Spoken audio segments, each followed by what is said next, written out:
ونصلي على رسوله الكريم أما بعد فأعوذ بالله من الشيطان الرجيم بسم الله الرحمن الرحيم وإن تطع أكثر من في الأرض يضلوك عن سبيل الله إن يتبعون إلا الظن وإن هم إلا يخرصون۔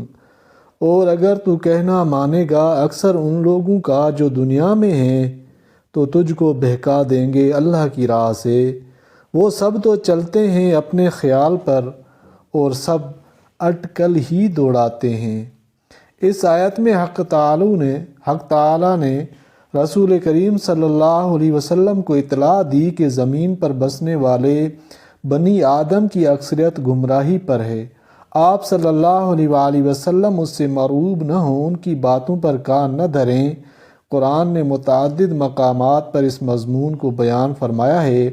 ایک جگہ ارشاد فرمایا وَلَقَدْ ضَلَّ، دوسری جگہ فرمایا وَمَا أَكْثَرَ النَّاسَ وَلَوْ حَرَصْتَ بِمُؤْمِنِينَ۔ مطلب یہ ہے کہ عادتاً انسان پر عددی اکثریت کا رعب غالب ہو جاتا ہے اور ان کی اطاعت کرنے لگتا ہے۔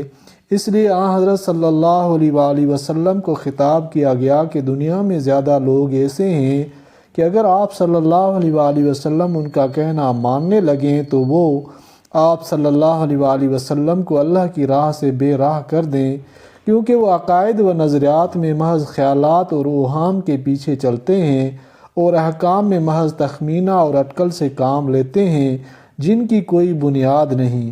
خلاصہ یہ ہے کہ آپ صلی اللہ علیہ وآلہ وسلم ان کی عددی اکثریت سے مرعوب ہو کر ان کو موافقت کا خیال بھی نہ فرما دیں، کیونکہ یہ سب بے اصول اور بے راہ چلنے والے ہیں۔ آخر آیت میں فرمایا کہ بالیقین آپ صلی اللہ علیہ وآلہ وسلم کا رب ان کو خوب جانتا ہے جو اس کی راہ سے بے راہ ہو جاتا ہے، اور وہ اس کو بھی خوب جانتا ہے جو اس کی راہ پر چلتا ہے۔